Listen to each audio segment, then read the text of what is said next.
ओम श्री परमात्मा नमः।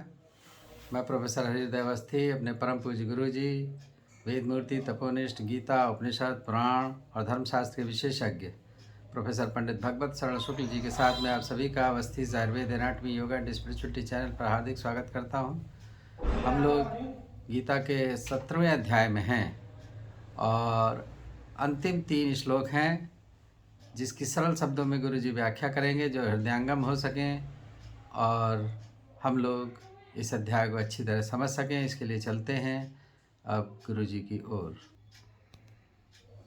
त्वमेव माता च पिता त्वमेव बन्धुश्च सखा त्वमेव विद्या द्रविणं त्वमेव सर्वं मम देव कृष्णाय वासुदेवाय हरये परमात्मने प्रणतक्लेशनाशाय गोविंदाय नमो नमः।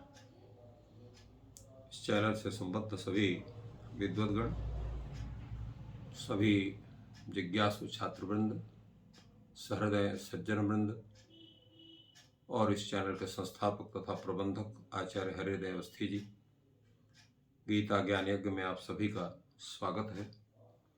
हम लोग श्रद्धात्रय विभाग योग नामक 17वें अध्याय पर विचार कर रहे हैं।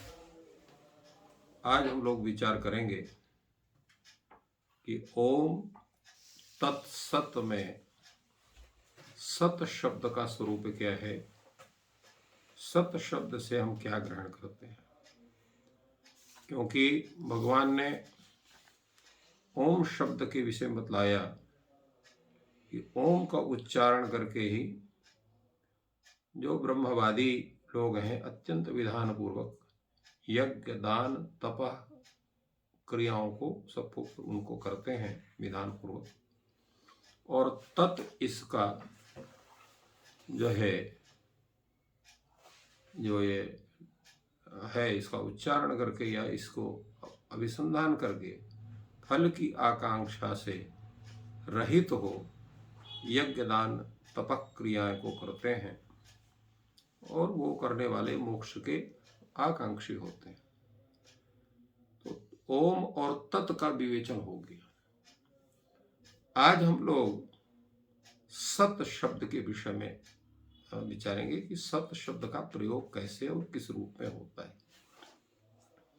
भगवान ने इस विषय में 2 श्लोकों की चर्चा की और उसमें बतलाया कि जो सत शब्द है ये भी परमात्मा का वाचक है और यह श्रेष्ठ भाव में प्रयोग होता है और प्रशस्त कर्म उत्तम कर्म में सत शब्द का प्रयोग किया जाता है। सद्भावे साधु भावे च सद इत्येतत् प्रयुज्यते प्रशस्ते कर्मणि तथा सच्छब्दः पार्थ युज्यते। यहाँ पर भगवान ने अर्जुन को पार्थ शब्द से संबोधित किया है। जैसे कई बार इस पर चर्चा हुई संबोधनों पर, संबोधनों का भी बड़ा महत्व होता है। प्रत्येक संबोधन का कोई न कोई एक अतिरिक्त अर्थ होता है और उस अतिरिक्त अर्थ की प्राप्ति के लिए बिना विचार किए हम उसको नहीं जान सकते हैं कि क्या उसका तात्पर्य होता है। जैसा हमने कई बार बताया है पार्थ शब्द के विषय में कि भगवती कुंती का नाम जो है प्रथा मुख्य नाम उनका है। तो प्रथा यह अपत्यम पुमान पार्थ ये होता है। तो पार्थ शब्द माने कुंती के पुत्र। और जिस तरह से अत्यंत भक्त और अत्यंत ज्ञानी जैसे माँ है तद्रूप में पुत्र है पार्थ, इसलिए उनको अत्यंत ज्ञानी के रूप में पार्थ शब्द का प्रयोग किया गया। और भगवान ने कहा कि पार्थ ये सत शब्द जो है कहाँ प्रयुक्त होता है? सद्भावे, सत्य भाव में। सतः भाव सद्भाव, सत नाम सत्यम। सत शब्द का अर्थ होता अस्ति की सत, जो रहे। रहे का मतलब क्या होता है? जिसकी सत्ता त्रिकाला बाध्य हो, न भूत में, न भविष्यत में, न वर्तमान में, कहीं भी जिसकी सत्ता का अपलाप कोई कर ही न सके, उसी को हम सत्य कहते हैं। त्रिकाला बाध्यत्वम सत्यत्वम, जो त्रिकाला बाध्य हो, तीनों काल से जो बाधित ना हो, वो सत्य है। तो सत्य भाव में उस सत्य नामक परमात्मा का जो ये नाम है, उसका सत्य भाव प्रयोग होता है। और साधु भावे, साधु शब्द के कई अर्थ होते हैं। यहाँ पर साधु शब्द जो है वो श्रेष्ठ अर्थ में प्रयुक्त है। साधु भावे च, साधु माने उचित, असाधु माने अनुचित, ऐसा ही होता है। यथा साधु कथितम, असाधु होता कथितम असाधु वर्तते, आपका कथन असाधु है, तात्पर्य है असंगत है, गलत है, और साधु है अच्छा है, श्रेष्ठ है।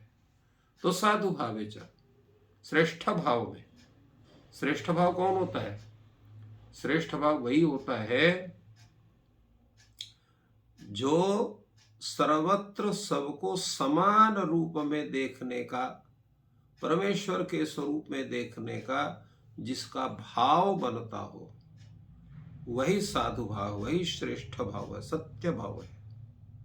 तो उसमें सत इत शब्द का प्रयोग होता, सत इत्येतत् प्रयुज्यते, सत शब्द का प्रयोग वहां पर होता है। और कहाँ होता है? प्रशस्ते कर्मणि, तथा प्रशस्ते कर्मणि सत शब्द युज्यते। प्रशस्त कर्म, प्रशस्त कर्म क्या है? उत्तम कर्म। अब ये उत्तम कर्म किसको हम कहा माने? भाई जो हमें अच्छा लगता है, हमारे दृष्टि में सब उत्तम है। तो एक हत्या करने वाले व्यक्ति को, एक चोरी करने वाले व्यक्ति को, एक व्यभिचार करने वाले व्यक्ति को, उसका वही कर्म उसको अच्छा लगता है, तो क्या वो प्रशस्त कर्म माना जाएगा? कहा नहीं। तो फिर कौन माना जाएगा? भगवान ने कहा है शास्त्र विहित कर्म करना चाहिए। यह शास्त्र विधि उत्सृज्य वर्तते कामकारतः न स सिद्धिमाप्नोति न शुभाम न पराम गतिम। तो ये जो कथन है भगवान का, उससे यहाँ पर जो कर्म है, प्रशस्त कर्म वही है जो शास्त्र के द्वारा कथित है, शास्त्र के द्वारा बोधित है। क्योंकि शास्त्र बोधित कर्म जो है प्राणी मात्र के लिए हितकारक होता है, किसी भी व्यक्ति विशेष के लिए, समाज के लिए, देश के लिए, प्रदेश के लिए, विश्व के लिए, किसी के लिए भी हानिकारक नहीं होता है। इसलिए हमारे शास्त्र कहते हैं कि शास्त्र विधि से कर्म करिए, शास्त्र विधि से कर्म करिए, शास्त्र विधि से कर्म करिए। ये उल्लेख है, उद्घोष है। किंतु उसी शास्त्र का कुछ लोग जो अज्ञानी लोग हैं या जिनकी बुद्धि विपरीत हो गई है, तो विपरीत बुद्धि वाले व्यक्ति को हितैषी व्यक्ति भी अहितकारी दिखाई पड़ता है, इसलिए उनसे द्वेष करता है। भारतीय संस्कृति ये संपूर्ण प्राणी मात्र के लिए हितकारी है। विश्व का ऐसा कोई व्यक्ति नहीं है जिसके लिए उदार मना यह भारतीय संस्कृति ना हो, किंतु कुछ लोग ये द्वेष के भाव से हो करके और इसके अच्छाइयों को ना देख करके इसके अच्छाइयों में बुराई देखते हैं। अत्यंत प्रफुल्लित सुगंध युक्त पराग युक्त कमल में भी लोगों की दोष दृष्टि होती है। उसकी सुगंध लेने का उनका प्रभाव, उसमें प्रवृत्ति नहीं होती है, उसमें उनको द्वेष दिखाई पड़ता है। तो द्वेष बुद्धि से हमको उठ करके और एक परमात्मा बुद्धि में, शुद्ध बुद्धि में आना पड़ेगा और भारतीय संस्कृति को अपनाना पड़ेगा, क्योंकि वो शास्त्र विहित कर्म करने का उपदेश देती है भारतीय संस्कृति।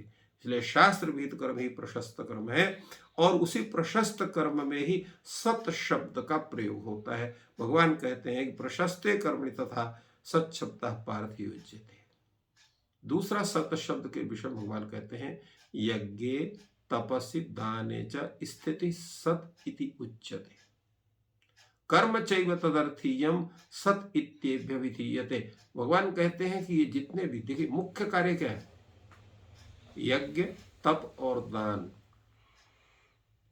यज्ञ से संपूर्ण सृष्टि का विकास होता है, संपूर्ण प्राणियों की स्थिति होती है, संपूर्ण जितने हैं व्यक्ति का स्वास्थ्य भी यज्ञ के द्वारा ही उचित हो सकता है। कारण क्या है कि यज्ञ जो है, ये पांचों जो हमारे तत्व है, पंचतत्व, आकाश, वायु, अग्नि, जल, पृथ्वी, इन पांचों को शुद्ध करता है यज्ञ।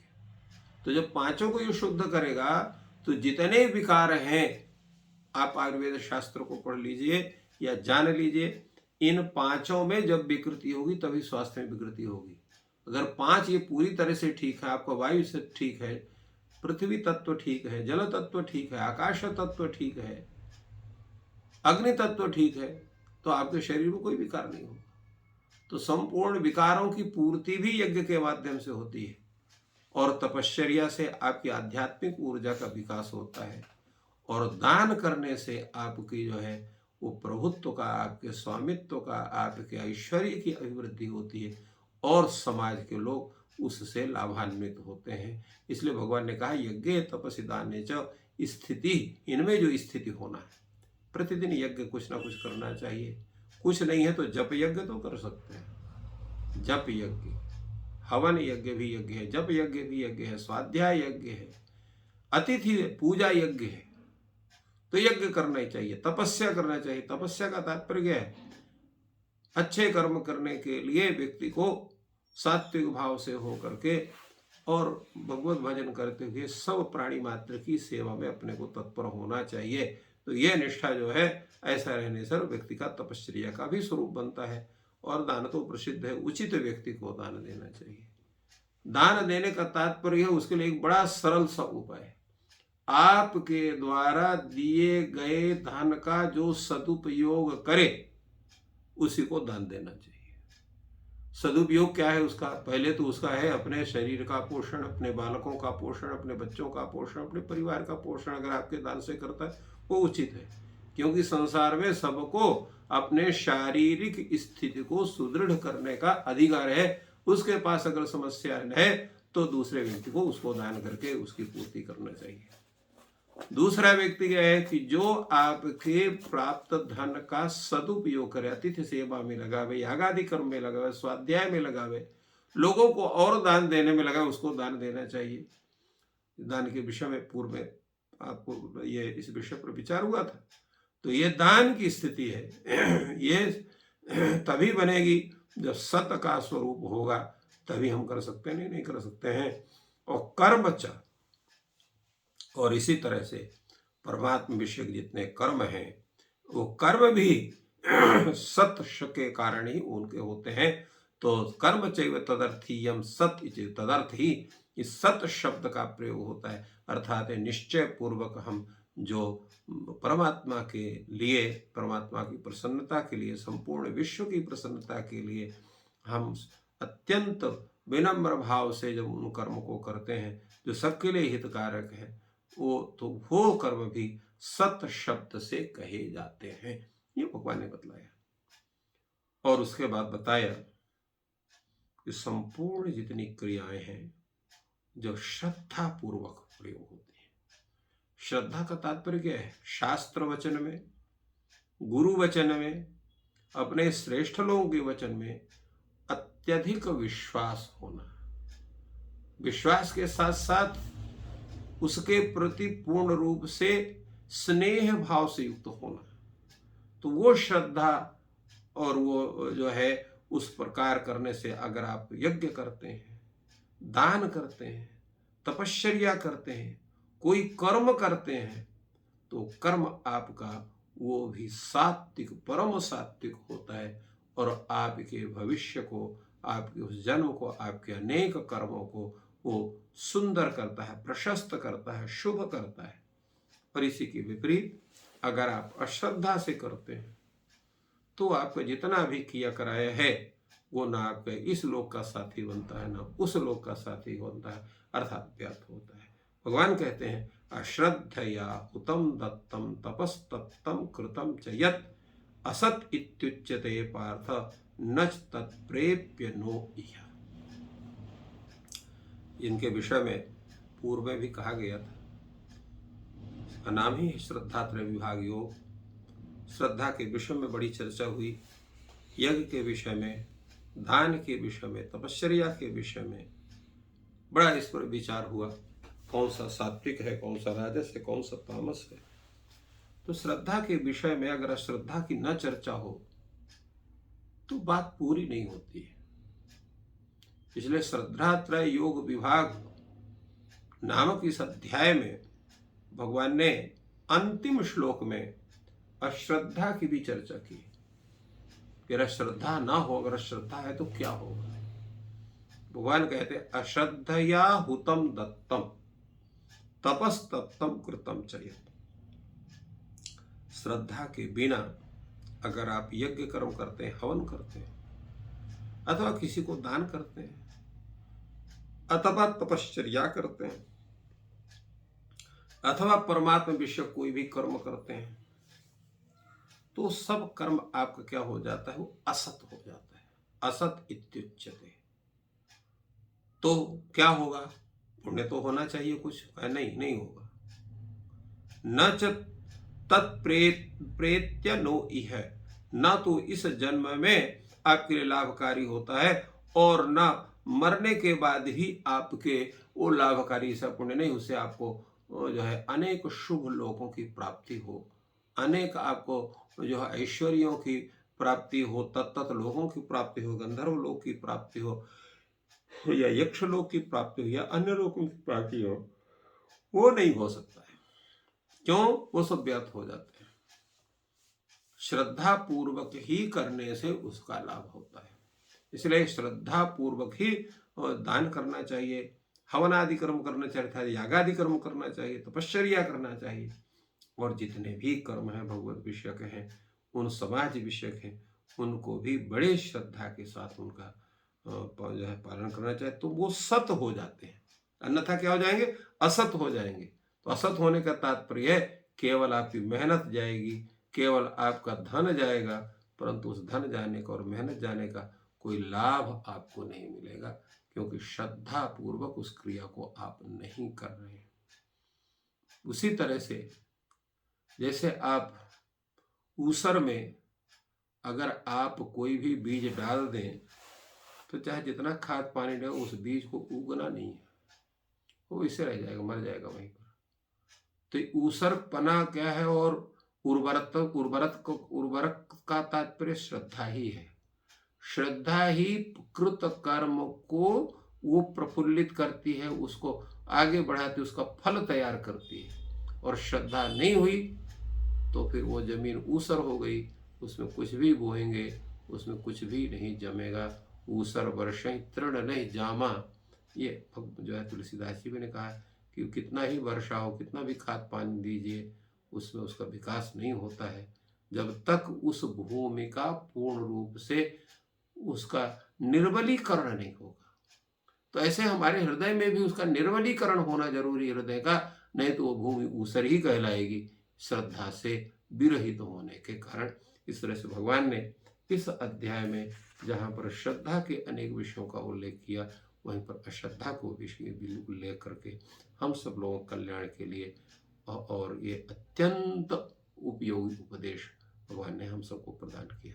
इस प्रकार गुरु जी ने बहुत ही महत्वपूर्ण बात बताई कि सत का एक अर्थ श्रद्धा भी है, क्योंकि श्रद्धा त्रय योग विभाग ये है, तो जो भी कार्य हम श्रद्धा से करते हैं वो सत हो जाते हैं, और सत ही ईश्वर है, सत। तो इस अध्याय को इस प्रकार उन्होंने पूर्ण किया। बहुत ही मार्मिक और अर्थपूर्ण विवेचन गुरु जी ने किया। हम लोग गुरु जी के आभारी हैं कि ज्ञान प्राप्त हो रहा है। ईश्वर आप सबको ज्ञानी बनाएं और श्रद्धा उत्पन्न करें, क्योंकि ज्ञान का भाव होना ही मन है, जो मन की परिभाषा आयुर्वेद में बताई गई है, और ज्ञान का अभाव मन का ना होना है।